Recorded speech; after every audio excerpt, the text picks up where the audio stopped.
नमस्कार साथियों, T4 teacher के यूट्यूब चैनल पर आप सभी का हार्दिक स्वागत है। आज के इस वीडियो में हम शिक्षक भर्ती वर्ग 3 पर्यावरण अध्ययन ईवीएस के 15 महत्वपूर्ण प्रश्नों को इस वीडियो में कवर करेंगे और यह ईवीएस का पार्ट नंबर 29वां है। तो चलिए बिना किसी देरी के आज के इस वीडियो को शुरू करते हैं। आपसे रिक्वेस्ट है कि वीडियो को पूरा देखिए। वीडियो अच्छा लगता है तो वीडियो को लाइक कर दीजिएगा, अपने बाकी साथियों तक इस वीडियो को शेयर करिए ज़्यादा से ज़्यादा, और चैनल पर नए हो तो चैनल को सब्सक्राइब कर लीजिए ताकि इस प्रकार के नए वीडियो आपको मिल सके और आप बेहतरीन तैयारी करके अपना सिलेक्शन कंप्लीट कर सके और पर्यावरण अध्ययन में 30 में से 30 का स्कोर कंप्लीट कर सके। चलिए पहला प्रश्न देखते हैं आज के इस वीडियो का। पहला प्रश्न दे रखा है, निम्नलिखित में से कौन एक पारिस्थितिक तंत्र की जैव विविधता की बढ़ोतरी के लिए उत्तरदायी नहीं है। यहाँ पर आपको बताना है कि कौन एक पारिस्थितिक तंत्र की जैव विविधता की बढ़ोतरी के लिए उत्तरदायी नहीं है। तो पहला ऑप्शन दे रखा है पारिस्थितिक तंत्र की उत्पादकता, तो यह इसके लिए उत्तरदायी है। बी दे रखा है मध्य व्यवधान, तो यह भी उत्तरदायी है। सी दे रखा है पारिस्थितिक तंत्र की आयु, यह भी उत्तरदायी है। इसलिए विकल्प डी जो रहेगा वो हमारा राइट आंसर हो जाएगा।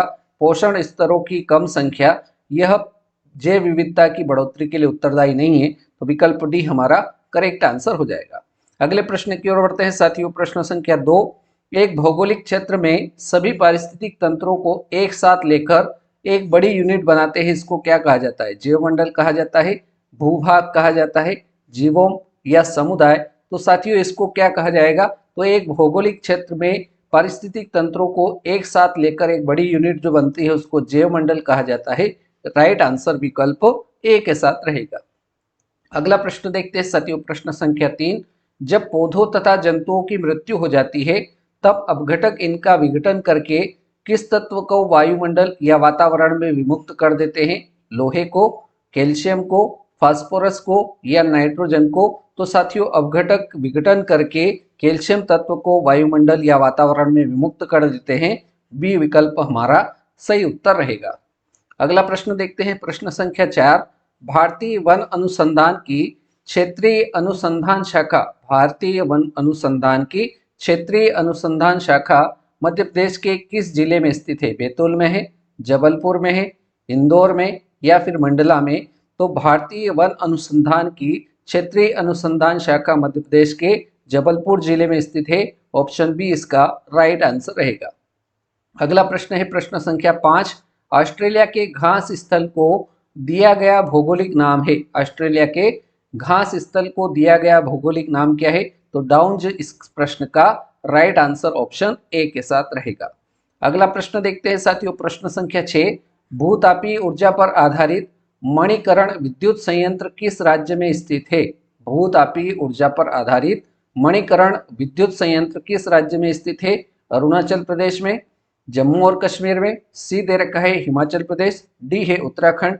तो इस प्रश्न का राइट आंसर क्या हो जाएगा साथियों, भूतापीय ऊर्जा पर आधारित मणिकरण विद्युत संयंत्र जो है यह हिमाचल प्रदेश में स्थित है। ऑप्शन सी हमारा बिल्कुल सही उत्तर हो जाएगा। अगले प्रश्न की ओर बढ़ते हैं साथियों। प्रश्न संख्या 7, सर्वाधिक जैव विविधता कहाँ पाई जाती है। हमें बताना है सर्वाधिक जैव विविधता कहाँ पाई जाती है। तो सर्वाधिक जैव विविधता जो पाई जाती है वो उष्ण कटिबंधीय वर्षा वनों में पाई जाती है। ऑप्शन ए इस प्रश्न का करेक्ट आंसर रहेगा। अगला प्रश्न है प्रश्न संख्या 8, जल समस्या का निराकरण संभव है। जल समस्या का निराकरण किस प्रकार से संभव है। ऑप्शन देखते हैं। जल अपव्यय को रोककर, तो जल अपव्यय को रोककर जल समस्या का निराकरण किया जा सकता है। बी विकल्प दे रखा है, समुचित जल प्रबंधन करके जल समस्या का निराकरण कर सकते हैं। सी दे रखा है, वाटर हार्वेस्टिंग द्वारा भी जल समस्या का निराकरण कर सकते हैं। इसलिए इस प्रश्न संख्या 8 का राइट आंसर उपरोक्त सभी ऑप्शन डी राइट आंसर रहेगा। चलिए अगले प्रश्न की ओर बढ़ते हैं। प्रश्न संख्या 9, निम्नलिखित में से कौन सा क्षेत्र सबसे पहले स्थापित किया गया है। इनमें से कौन सा क्षेत्र जो है वो सबसे पहले स्थापित किया गया है। मन्नार की खाड़ी, ऑप्शन बी है सुंदरवन, सी है नीलगिरी, डी है नंदा देवी। तो इस प्रश्न का राइट आंसर हो जाएगा साथियों, कौन सा ऑप्शन रहेगा, तो नीलगिरी क्षेत्र जो है सबसे पहले स्थापित किया गया है। विकल्प सी हमारा करेक्ट आंसर रहेगा। अगला प्रश्न प्रश्न संख्या 10, प्रश्न संख्या 10 दे रखा है, निम्नलिखित में से कौन एक सही सुमेलित नहीं है। कौन सही सुमेलित नहीं है ये हमको बताना है। पहला ऑप्शन दे रखा है राजाजी राष्ट्रीय उद्यान, ये हाथी के लिए प्रसिद्ध है, सही है। पेरियार राष्ट्रीय उद्यान हंगुल के लिए प्रसिद्ध है, तो यह इसका गलत दे रखा है। और हमको यहाँ सुमेलित नहीं है यही बताना था, इसलिए बी विकल्प इस प्रश्न का राइट आंसर हो जाएगा। पेरियार राष्ट्रीय उद्यान जो है यह हाथी के लिए प्रसिद्ध है, तो ये चीज भी आपको याद रखना है। चलिए अगले प्रश्न की ओर बढ़ते हैं साथियों। प्रश्न संख्या 11। प्रश्न संख्या 11 है, यूनेस्को के तत्वाधान में सर्वाधिक विकास पर प्रथम विश्व शिखर सम्मेलन कहां पर आयोजित किया गया था। प्रश्न दे रखा है, यूनेस्को के तत्वाधान में सर्वाधिक विकास पर प्रथम विश्व शिखर सम्मेलन कहां आयोजित किया गया था। तो यह किया गया था कोपेनहेगन में। राइट आंसर ऑप्शन डी के साथ रहेगा। अगला प्रश्न है प्रश्न संख्या 12। हरा सूचकांक विकसित किया गया है। हरा सूचकांक विकसित किया गया है संयुक्त राष्ट्र पर्यावरण कार्यक्रम द्वारा, बी दे रखा है अंतरराष्ट्रीय मुद्रा कोष द्वारा, सी है विश्व बैंक द्वारा, डी है इनमें से कोई नहीं। तो राइट आंसर इस प्रश्न का क्या रहेगा साथियों, हरा सूचकांक विकसित किया गया है संयुक्त राष्ट्र पर्यावरण कार्यक्रम द्वारा। ऑप्शन ए इस प्रश्न का बिल्कुल सही आंसर रहेगा।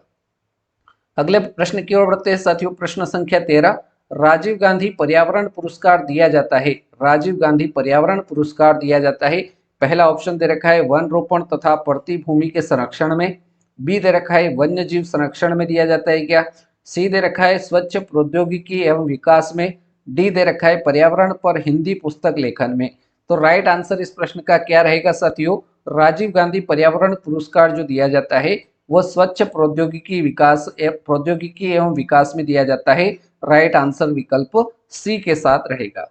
अगले प्रश्न की ओर बढ़ते हैं साथियों। प्रश्न संख्या 14। बिश्नोई आंदोलन इनमें से किसके विरुद्ध शुरू किया गया था। हमें बताना है इस प्रश्न में कि बिश्नोई आंदोलन जो हुआ था वो किसके विरुद्ध शुरू किया गया था। पेड़ों की कटाई के, बी दे रखा है स्त्री समानता के, सी है पशु हत्या के, डी है प्रदूषण वृद्धि। तो इस प्रश्न का करेक्ट आंसर क्या हो जाएगा साथियों, बिश्नोई आंदोलन जो शुरू हुआ था वो पेड़ों की कटाई के विरुद्ध शुरू किया गया था। राइट आंसर विकल्प ए इस प्रश्न का राइट आंसर हो जाएगा। और अब बारी है आज के इस वीडियो के अंतिम प्रश्न, प्रश्न संख्या 15। प्रश्न संख्या 15 है, ब्राउन एयर शब्द का प्रयोग किसके लिए किया जाता है। ब्राउन एयर शब्द का प्रयोग किसके लिए किया जाता है, अम्लीय धुआं के लिए, बी दे रखा है प्रकाश रासायनिक धुआं के लिए, सी दे रखा है औद्योगिक धुआं के लिए, डी दे रखा है सल्फर धुआं के लिए। तो साथियों इस प्रश्न का जो राइट आंसर हो जाएगा, ब्राउन एयर शब्द का जो प्रयोग किया जाता है वो प्रकाश रासायनिक धुआं के लिए किया जाता है। ऑप्शन बी इस प्रश्न का करेक्ट आंसर रहेगा। तो साथियों इस प्रकार से आज के इस वीडियो में हमने शिक्षक भर्ती वर्ग 3 से संबंधित ईवीएस के 15 महत्वपूर्ण प्रश्नों को कवर किया। उम्मीद करता हूं कि ये 15 प्रश्न आपको अच्छे से समझ में आए होंगे। इनको अपनी कॉपी में नोट कर लीजिए। अभी एग्जाम पात्रता परीक्षा की चल रही है, इस कारण से अभी समय कम है, लेकिन आपकी आने वाली जो मुख्य परीक्षा है उसमें भी यह प्रश्न जो है बहुत अच्छे काम में आएंगे। इसलिए यह प्रश्न आप कॉपी में नोट करके रखिए ताकि रिवीजन करने में आपको सुविधा रहे और आप आसानी से अपना सिलेक्शन कंप्लीट कर सके।